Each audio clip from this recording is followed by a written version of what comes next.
안녕하세요. 심선생 페이지의 심선생입니다. 전달이 됐을지 모르겠어요. 수업 시험 문제는 이런 식으로 만들어집니다. 그 다음에 이제 수업 시연을 해야겠죠. 이제 수업 시연은 구상 시간 25분, 15분 동안 수업 시연을 하면 되는데요. 문제를 풀 때 꿀팁은 일단 판서 계획을 동시에 하세요. 동시에. 시험지가 뭐 항상 어떤 형식으로 나오는지에 따라 다르긴 한데, 예를 들면 그냥 이런 식으로 나올 수가 있어요. 어떤 여백이 별로 없이, 그러니까 조건만 이렇게 적혀있고 여백이 별로 없는 경우가 있거든요. 근데 그런 경우에는 여백 없이 빨리 이렇게 판서 계획을 세워야 돼요. 그러니까 수업 계획을 세워야 돼요. 수업을 할 때 말로만 하진 않잖아요. 판서를 직접 하잖아요. 그래서 문제를 푸는 동시에 전개 1과 2에서 어떤 식으로 수업을 하고 판서를 할 건지를 적어놓으면 좋은데, 이게 지금 활동 1과 활동 2로 구성이 되는데, 이제 보시면 이게 활동 1에 판서할 내용, 활동 2에 판서할 내용, 이런 식으로 해서 필기를 해 갔어요. 여기는 지금 제가 피드백을 막 적어놓은, 이게 이미 스터디가 끝난 종이어서 지저분한데, 그리고 여기를 보면 이런 식으로 무엇부터 할 건지 순서도 이렇게 적어놨고요. 그리고 25분 동안 문제를 풀면서 수업 시연 중에 어떤 상호작용을 할지, 피드백을 할지 이런 거를 머릿속으로 다 구성을 해놔야 돼요. 즉, 학생의 답, 그리고 그에 대한 나의 어떤 피드백, 이런 것까지 다 수업 시연 중에 구성이 돼야 되는데요. 그거를 한 문장 한 문장 학생이 어떤 말을 하고 나는 어떤 대답을 할지 이런 걸 다 적기보다는 간단히 메모를 해두는 거죠. 그리고 항상 제일 중요한 건 조건인데요. 조건을 놓치지 않는 게 중요한 것 같아요. 조건을 잘 확인을 하면서 항상 문제를 푸는 습관을 들이셔야 하고, 그리고 경우에 따라서 저는 적절하게 매체를 활용하는 그런 발문을 미리 계획해 놓으시는 것도 도움이 될 거라 생각합니다. 예를 들어서 뭐 동기유발 문제가 나왔다라고 하면 그냥 내가 앞에서 이제 뭐 그냥 이렇게 말로만 동기유발하는 게 아니고, 자, 선생님이 이러이러한 영상을 가지고 왔습니다. 자, TV를 다 같이 보시죠 하면서 이렇게 TV를 가르치면서 저게 TV가 있다, 이런 식으로 좀 기자재를 활용하는 그런 것도 판서나 뭐 이런 계획에 미리 좀 넣으셔서 다 같이 한번 볼까요? 이건 전개 1이나 2에서도 활용할 수 있으니까, 그런 TV가 있는 상황이라든지, 요즘에는 스마트폰도 많이 활용하니까 스마트폰을 활용한다든지, 이런 식으로 해서 제가 생각할 때는 만약에 매체에 대한 게 나온다라고 하면 충분히 스마트 매체도 나올 수 있을 거라 생각하거든요.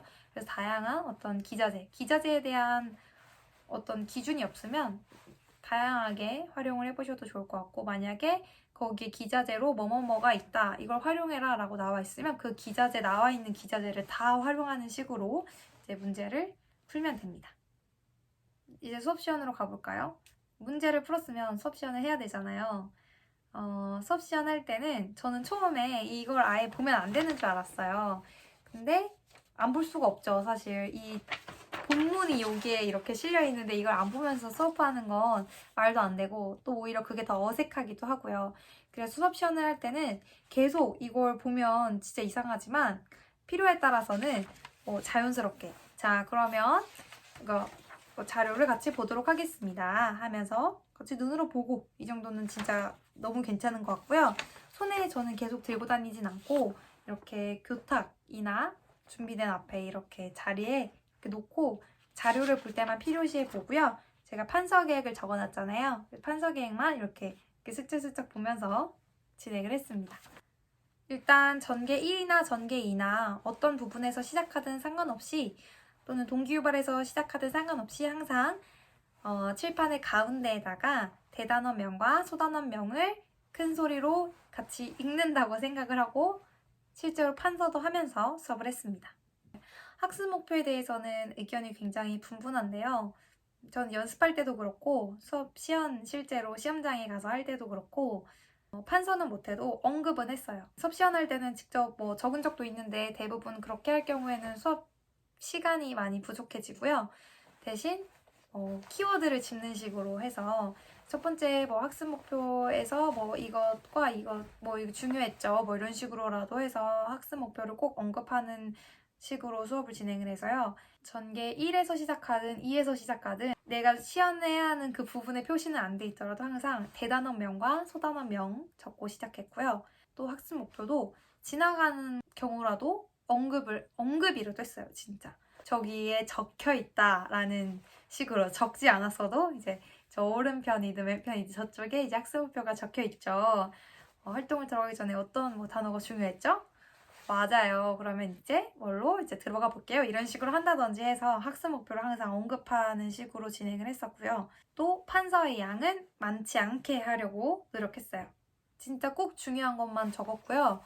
학교에서는 사실 판서를 이렇게 할 일이 많긴 한데 수업 시간 하는 중에는 진짜 너무 중요한 거 아닌 이상은 굳이 그렇게 막 판서를 막 하는 식으로 이제 하진 않았었습니다. 대신 판서를 할 때 구조화를 해서 판서를 하려고 노력했어요.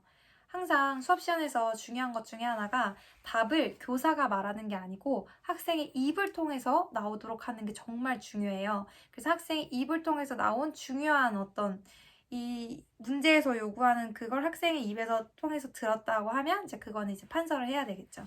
그리고 항상 표를 많이 그리면서 어느 모둠에서 어떤 대답을 했는지 표를 통해서 정리할 수 있도록 노력했어요. 이 판서가 되게 중요하긴 해요. 왜냐면 내가 수업이 끝나고 나서 나중에 수업 나눔을 하기 위해서 나도 내 판서를 보게 되고요. 결국에 수업이 다 끝나고 저도 제 스터디원을 평가했던 입장으로서 수업에 집중해서 보고 나서 제 피드백을 하려고 딱 보면은 그 판서만 남아있죠. 말은 이미 끝났잖아요.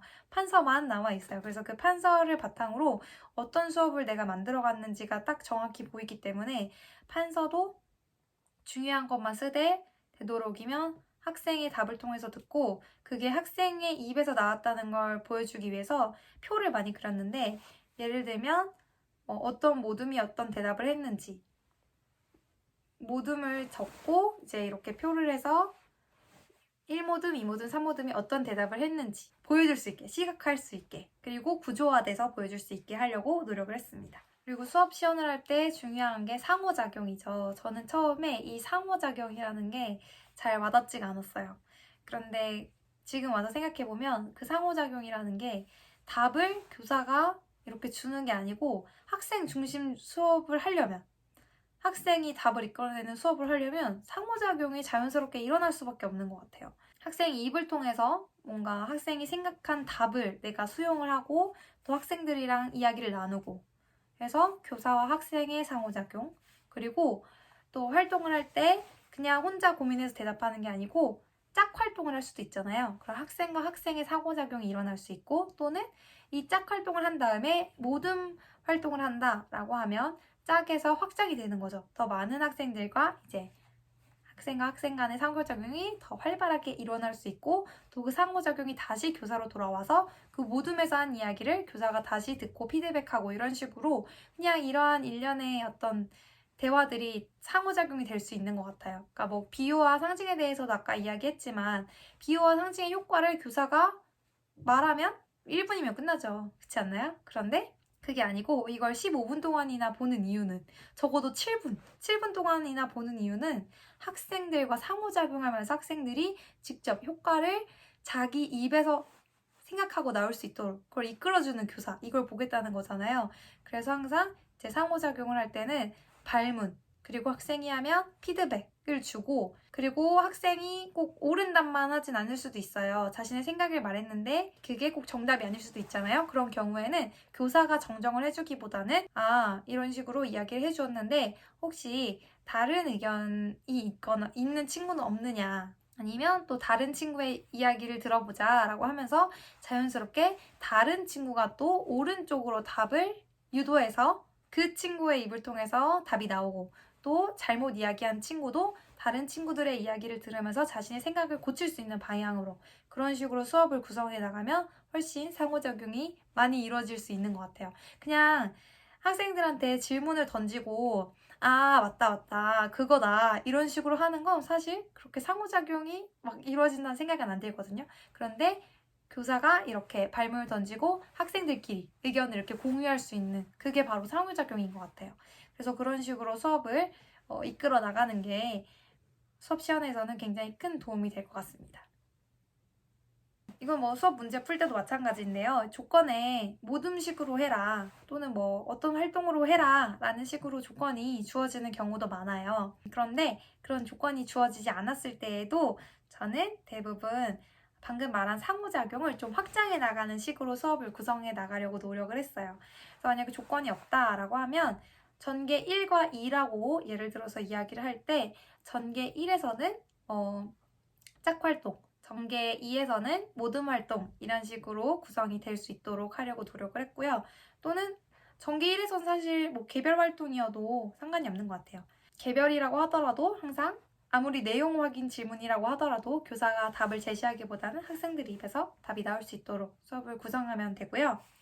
활동 1과 활동 2가 좀 이렇게 연결이 되면서 동시에 좀 상호작용이 확장해 나갈 수 있는 느낌으로 수업을 구성했습니다. 전개 2는 항상 모둠 활동을 주로 했고 실제로 조건이 있다고 하더라도 그런 식으로 많이 구성이 되어 있을 거예요. 저는 항상 전개 1과 전개 2 또는 활동이라고도 할 수 있고요. 활동 1과 활동 2가 끝날 때 항상 질문을 했어요. 혹시 여기까지 어려움이 있거나 질문이 있는 친구가 있느냐라는 식으로 질문을 해서 지금 아이들이 다 잘 따라하고 있는지 확인하는 질문을 넣어서 했고요. 경우에 따라서는 활동 1이 끝났을 때 어떤 친구가 뭐에 대해서 질문을 한다든지 하는 식으로 해서 넣었고요. 또 그 질문에 대한 답도 제가 대답하기보다는 또 다른 친구가 혹시 이야기해줄 친구가 있느냐 하면서 그 깨알 같은 사이에도 상호작용을 넣으려고 했습니다. 제가 전개 2에서는 대부분 모둠 활동을 했다고 했잖아요. 근데 모둠 활동을 하려면 순회 지도를 필수적으로 나가줘야 합니다. 이거는 실제 수업 현장에서도 마찬가지이긴 한데 수업 시연을 할 때도 그걸 보여주는 거죠. 그냥 아이들을 이렇게 방임해 놓는 게 아니라 활동을 하고 있으면 내가 근처로 가서 잘 진행되고 있는지 보고 이제 어려움이 있는 모둠에 특히 어려움이 있는 모둠으로 가는 거죠. 가서 어떤 어려움이 있는지 듣고 아 이런 어려움이 있구나 듣고 또 거기에 대해서 피드백을 제시하는데 여기서 완전히 답을 주기보다는 힌트를 주는 거죠. 비계를 주는 게 중요한 것 같아요. 항상 수업에서 내가 답을 주기보다는 어려움이 있을 때는 비계를 준다라는 생각으로 아 그거에 대한 거는 몇 쪽을 한번 보면 어떻겠니? 라든지 혹은 여기에 대해서 다른 친구들은 어떻게 생각하느냐라는 식으로 해서 이제 교사가 그런 어려움이 있을 때도 답을 제시하기보다는 모든 활동 중에서도 이제 그런 식으로 문제를 해결해 나가려고 했습니다. 이제 수업 시연을 했으면 피드백을 줘야죠. 이제 저희는 피드백은 항상 순서가 있었어요. 그러니까 출제한 사람이 먼저 피드백을 했습니다. 이 문제를 내가 만들었다라고 하면 이 문제를 만들면서 그 교과서도 자세히 봤을 테고 그 문제에 대해서 내가 예상한 어떤 수업 진행이 있을 거 아니에요. 그래서 그 진행과 일치했는지 교과서에서는 어떠한 의도로 있었는지 이제 지도안을 보고 준비를 하기 때문에 어떤 내용이 있었는지 이런 것들을 이야기를 해줬어요. 주로 내용 그리고 그 외의 것들도 이제 출제자가 이야기를 해줬고요. 나머지 스터디원들은 내용에 이야기하기보다는 태도에 대해서 많이 이야기를 해줬어요. 제가 실제로 받았던 피드백을 여기에 이렇게 적어져 있어서 이야기해보면 말이 너무 빠르다. 이거 지금 저도 그런 것 같아요. 처음엔 천천히 말했는데 이렇게 할 말이 많다 보니까 영상이 너무 길어질까봐 좀 그때도 15분 안에 말하려니까 말이 빠르지 않았을까요? 말이 빠르다라는 피드백이 있고요. 또 목소리 톤이 일정하다. 그래서 심사위원들이 놓칠 수 있을 것 같다라는 의견이 있었고 또 학생의 답을 들을 때 피드백할 그 사이의 시간이 너무 짧다. 좋았던 점은 인상이 좋다. 구조화가 잘 된 수업 같다. 포트폴리오를 활용한 점이 좋았다. 또 진로와 연결한 점이 좋았다. 판서가 깔끔하다. 학습 목표의 효과를 언급한 게 좋았다. 라는 이런 피드백이 있었어요. 그리고 움직임이 너무 적다라는 피드백도 있었습니다. 이런 식으로 이제 수업 내용이 아닌 경우에는 이제 여러 차원의 태도나 자세에 대한 피드백이 있었고요. 처음 피드백 받았을 때는 저도 모르게 긴장이 되니까 교탁에 이렇게 몸을 너무 이렇게 가 있었던 거예요. 이렇게 기대듯이. 그래서 그거에 대한 피드백도 있었고 저도 모르게 막 몸을 약간 처음에 베베 꽉거든요. 그런 피드백을 보면서 조금씩 지켜나갔던 것 같아요. 그래서 이런 식으로 출제자가 먼저 내용과 태도에 대해서 피드백을 하고 나머지 분들이 또 겹치지 않는 내용에서 피드백을 했었고요. 사실 1차 합격 전에는 이런 식으로 피드백을 어떤 특별한 기준 없이 이렇게 했었는데 나중에 진행되고부터는 나중에는 평가지를 만들어서 이런 식으로 해서 피드백을 했었습니다. 그래서 여기에는 도입, 전개, 정리 이렇게 되어 있었는데 도입을 안 한 날은 전개에 대해서만 평가를 하고 도입, 전개를 둘 다 했다 하면 둘 다 평가를 하는 식으로 해서 피드백을 제공을 했었습니다. 2차 스터디를 할 때 저도 참 이게 걱정이 많았던 게 바로 교과서 정리 스터디예요. 교과서를 정리하는 스터디를 구성을 하려고 했는데 어떻게 하다 보니까 잘 못 모았어요. 게다가 1차 합격 전까지 그렇게 열심히 하진 않았다고 했잖아요. 그래서 이 스터디 가기 전날, 그리고 스터디 가는 날 엄청 열심히 하고 그 외의 날에는 사실 그렇게 막 교과서를 막 엄청 열심히 정리하고 이러진 않았었어요. 이거 보긴 봤었는데 하나하나 다 정리한다 이런 느낌은 아니었고요. 대신 어떻게 했냐면 아쉬움이 남죠. 그렇게 했으면 좋았을 텐데 그래도 하나 이렇게 도움이 됐던 건 그날 스터디를 하잖아요. 그러면 제가 출제한 문제도 가기 전에 저는 어쨌든 한 번은 풀어봐야 됩니다. 다른 그 사람이 내 걸 푸는 걸 위해서라도 한 번은 풀어봐야 돼요. 이게 쓸만한 문제인가 하면서 풀어보고요. 그 다음에 나머지 4명이서 대부분 스터디를 했는데 처음에 4, 5명이서 할 때 나머지 스터디원들의 문제를 저희는 다 교환을 했다고 하잖아요. 그래서 그 나머지 문제들을 집에 와서 이미 그 사람이 시연한 걸 봤더라도 나는 집에서 25분 동안 구상을 하고 시연을 하고 준비를 했었어요. 이것도 시간이 꽤 걸리죠. 그런 식으로 해서 각 성취 기준에 해당하는 활동이 어떻게 진행이 될지 이런 걸 생각을 해봤고요. 또 시간이 되면 교과서를 펼쳐서 그 성취 기준에 어떤 활동이 되고 있는지도 봤어요. 그러면 제가 5명씩 일주일에 2번 정도 만났거든요. 그러면 그렇게만 해도 벌써 10개의 성취 기준을 본 거잖아요. 그래서 그때는 교과서 정리 스터디는 못했지만 그때 나름 열심히 교과서도 펼쳐보고 직접 연습도 해보고 했던 것 같아요. 그런데 중요한 건 그 나머지 요일에는 그닥 하지 않았다. 대신 1차 합격자 발표 후에는 진짜 열심히 했습니다, 여러분. 그래서 스터디는 얼마나 자주 만났냐면 방금도 이야기했지만 주 2회 만났더라고요. 1차 합격 전까지는 주 2회 만났고 면접은 주 1회 만났습니다. 그리고 집단 토의는 1차 합격 전까지는 사실 못 해봤어요. 그 합동으로 하려고 했는데 그것도 약간 이렇게 흐지부지 돼서 못 해봤고요. 1차 합격 후에는 거의 매일 봤어요. 일주일 중에 6일은 봤고요. 하루는 면접 스터디를 갔어요. 그 다음으로 이제는 수업 나눔으로 넘어가 볼게요. 수업 나눔을 했었는데 질문 중에 이게 있네요. 배움에서 소외되는 학생이 없도록 사용한 전략을 말하고